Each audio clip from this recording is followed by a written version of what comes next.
Hi viewers, నమస్తే, welcome to Srini. మనతో ఉన్నారు సీనియర్ జర్నలిస్ట్ కనకదుర్గ గారు. మేడం నమస్తే అండి. నమస్తే అండి. 2 సంవత్సరాలు సుదీర్ఘ కాలం తర్వాత కేసీఆర్ నిన్న బయటకు వచ్చి మాట్లాడుతూ ఏదో అంటే వాళ్ళ రాష్ట్రంలో ఉన్న సీఎం గురించి అయితే పేరు ఎత్తలేకుండా ఉన్నాడు, కానీ చంద్రబాబు నాయుడు గారి మీద అయితే ఈయన విమర్శలు చేస్తున్నాడు.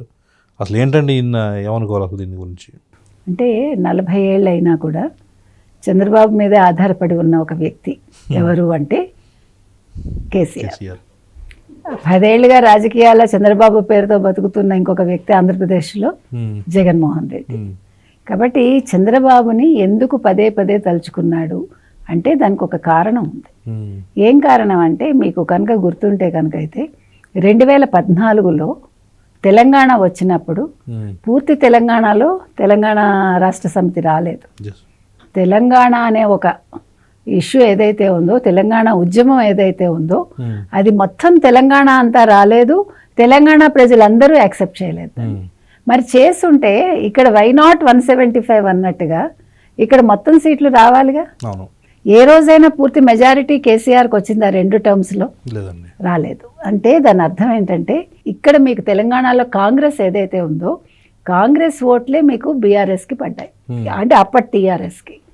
కానీ తెలుగుదేశం ఓట్లు అలాగే ఉన్నాయి. అందుకే తెలుగుదేశానికి మీకు ఆ రోజు 15 సీట్లు వచ్చాయి. మీకు అర్థమైందా? అందుకని అది కేసీఆర్కి బాగా తెలుసు. తెలిసాక ఏం చేశాడు, ఒక్కసారి తను పదవిలోకి వచ్చాక ఏంటి టీడీపీ ఆకర్షణ పెట్టుకుని టీడీపీ నుంచి ముఖ్యమైన నేతల్ని అటు ఖమ్మం కావచ్చు, ఇటు మహబూబ్ నగర్ కావచ్చు, ఇట్లా మీకు రంగారెడ్డి జిల్లా కావచ్చు, ఇట్లా ఎక్కడెక్కడ సెగ్మెంట్స్లో టీఆర్ఎస్ వీక్గా ఉందో అక్కడ తెలుగుదేశం నాయకులను తెచ్చిపెట్టుకుని వాళ్ళ ద్వారా ఓట్లు తెచ్చుకున్నాడు. మీకు అర్థమైందా? కాబట్టి ఇవాళ భయం ఏంటంటే కేసీఆర్కి ఇక్కడ ఇంత అభివృద్ధి అయిపోయింది, అందుకని తొక్కలో సిటీ అన్నాడు. ఫోర్త్ సిటీనో ఫ్యూచర్ సిటీనో వాట్ ఎవర్. సో ఇక్కడ ఆల్రెడీ ఒక సిటీ ఆల్రెడీ ఉంది, 2 సిటీస్ డెవలప్ చేసింది చంద్రబాబు నాయుడు. హైటెక్ సిటీ కావచ్చు, సైబరాబాద్ కావచ్చు. అక్కడ ఈరోజు 20 లక్షల పెట్టుబడులు వచ్చాయి. 20 లక్షల పెట్టుబడులు చంద్రబాబు నాయుడు తెచ్చాడా? వాళ్ళు చేసుకున్నది ఎవరితో? చెఫ్స్ తోటిను, తర్వాత హోటల్ వాళ్ళతోటి చేసుకున్నాడు, ఎంఓయూలు అన్నాడు. అంటే నేను నిన్నను కూడా అడిగాను నేను కేసీఆర్ని, ఏంటి 2 ఏళ్ళు ఫామ్ హౌస్లో పడుకుని తాగి కొంచెం మెమరీ లాస్ అయిందా అని. ఎందుకంటే మీకు గుర్తుంటే కనుకైతే హోటల్స్ వాళ్ళతోటి, అంటే ఈ స్ట్రీట్ ఫుడ్స్ ఉంటాయి కదా, వాళ్ళతోటి ఎంఓయూ చేసుకునేది గుడ్ అమర్నాథ్, వైసీపీ వాళ్ళు చేసుకున్నారు. అది పాపం కేసీఆర్ మర్చిపోయి దాన్ని చంద్రబాబు నాయుడు మీదకి నెట్టాడు. రెండోది, ఒక అసెంబ్లీలో ఒక ఐటీ మినిస్టర్ ఏం చెప్పాడంటే గుడ్డు అమర్నాథ్ గారు, మేము బొబ్బట్ల ఎంఓయూ చేసుకున్నాము, అల్లం వెల్లుల్లి పేస్ట్ ఎంఓయూ చేసుకున్నాము, పచ్చళ్ళు ఎంఓయూ చేసుకున్నాము అన్నాడు. పాప ఆయన మర్చిపోయాడు ఆ విషయాలు. అందుకని కొంచెం బ్రషప్ చేసుకోవాలి మైండ్, లేదంటే వాస్తవాలు గుర్తురావు. ఎందుకంటే ఇప్పుడు ఇంట్లో ఉండే గందరగోళాల మధ్య ఆయనకి ఉన్న మతి కూడా పోతుందేమో. ఓ పక్క కొడుకు, ఇంకో పక్క మేనల్లుడు, కూతురు బయటకు వెళ్ళి కూతురు కుంపటి పెడుతోంది అక్కడ. అది మామూలుగా లేదు పరిస్థితి, వేడెక్కిపోతుంది ఆయనకి. సో అందుకని ఇవాళ ఆయన చంద్రబాబు జపం చేయకపోతే ఆయన జీవితం వెళ్ళదు. ఆయన ఏమనుకుంటున్నాడంటే నేను చంద్రబాబుని తలుచుకుంటే తెలంగాణ ప్రజలు సంతోషిస్తారు, నాకు ఓటేస్తారు అనుకుంటున్నాడు. అది పొరపాటు. ఆంధ్ర వాళ్ళని తిడితే ఆంధ్ర వాళ్ళు పడరు, అవసరం లేదు వాళ్ళకి. అందుకనే మీకు కుకట్పల్లి ఎవరు నెగ్గారు, అయినా మీకు బుద్ధి రాలేదు. పంచాయతీ ఎలక్షన్స్లో ఎవరు వచ్చారు? కాంగ్రెస్ వచ్చింది. మీరేం చెప్తున్నారు, మేము బాగానే వచ్చాయి, మనకి బాగానే నెగ్గామన్న సిగ్గుపడాలి. ఎందుకు సిగ్గుపడాలంటే 66% వచ్చింది అక్కడ కాంగ్రెస్కి, మీకు ఎంత వచ్చింది? అసలు అది రివర్స్ అవ్వాలి కదా. అంటే కాంప్రమైజ్ అయ్యాడు కేసీఆర్కి వాస్తవాలు తెలుసు. ఇవాళ జూరాల మీద మాట్లాడాడు తప్ప, అది కూడా ఈయన మనుషులు బాంబులు పెట్టి పేల్చేశారు చంద్రబాబు నాయుడు మనుషులు అంటున్నాడు. కాళేశ్వరం గురించి మాట్లాడు కేసీఆర్, కాళేశ్వరంలో మీరు తిన్న 1,00,000 కోట్ల గురించి మాట్లాడండి. మీరు ఇవాళ అసలు ఆంధ్ర వాళ్ళ ప్రస్తావన ఎందుకు మీకు?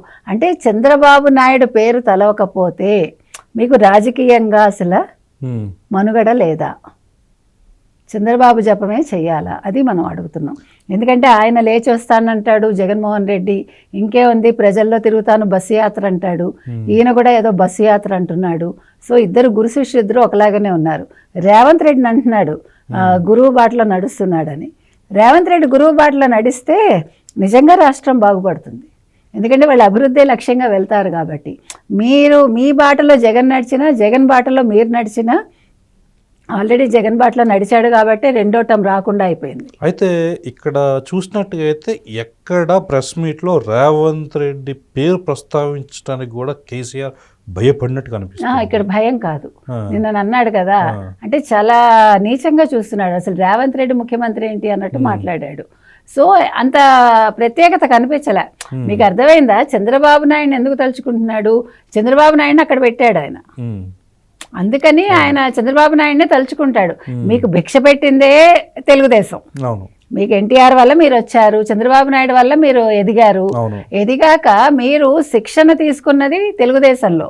అసలు తెలుగుదేశంలో పనిచేశాక ఇంకా ఎక్కడైనా ఎవడైనా పని చేయగలడు. అంటే కానీ అది మీరు పద్ధతిగా వెళ్తే మీకు ఎటువంటి అడ్డంకులు రావు. కానీ పద్ధతి తప్పితేనే ఇట్లా తయారవుతారు.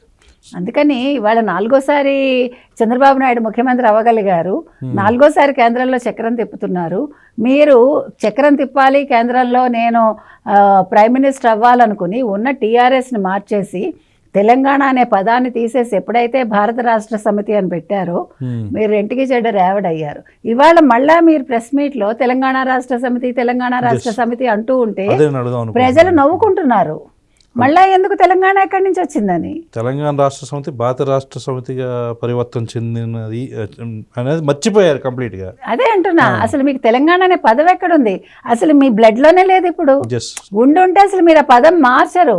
మీరు ఒక తెలంగాణ పేరు చెప్పుకుని ఇవాళ 2 టర్మ్స్ ముఖ్యమంత్రి అయినా, మీ కుటుంబం ఇన్ని లక్షల కోట్లు సంపాదించుకున్నా, ఇది తెలంగాణ ప్రజలు పెట్టిన భిక్ష. అదే విధంగా చంద్రబాబు నాయుడు పెట్టిన భిక్ష ఇది మీకు. ఏ చంద్రబాబు నాయుడు మీద మీరు కోపంతో పార్టీ పెట్టారో, తెలంగాణ ఉద్యమం తీసుకొచ్చారో, ఉస్మానియా యూనివర్సిటీ విద్యార్థులు పెట్టిన భిక్ష, అది మర్చిపోకూడదు. అయితే కూతురు కవిత గారు ఎవరైతే ఉన్నారో ఆవిడ మొన్న మాట్లాడుతూ తెలంగాణ ఉద్యమం పేరు చెప్పి కోట్లు దండుకున్నారు అని చెప్పి కూడా వ్యాఖ్యానించారు. మరి దాని గురించి మాట్లాడరేంటండి? ఎలా మాట్లాడతారండి? ఎలా మాట్లాడతారు? అదేంటి నేను దొంగనని ఒప్పుకుంటాడు ఎక్కడైనా, అందులో సొంత కూతురు చెప్పాక. ఇప్పుడు మీకు ఆవిడ ఒక విభీషణ్ లాగా తయారైంది. ఇవాళ మొత్తం ఏదో అంటా చూడండి, లంకగుట్టు ఏంటి ఇంటి గుట్టు లంకకు చేయటని అట్లా తయారైంది ఆవిడ. అందుకని ఇవాళ కవిత అనే ఆవిడ పదవి కోసం బయటకు వచ్చింది. ఆవిడ ముఖ్యమంత్రి కావాలనుకుంటోంది, అన్నగారితో పోరాటం చేస్తోంది.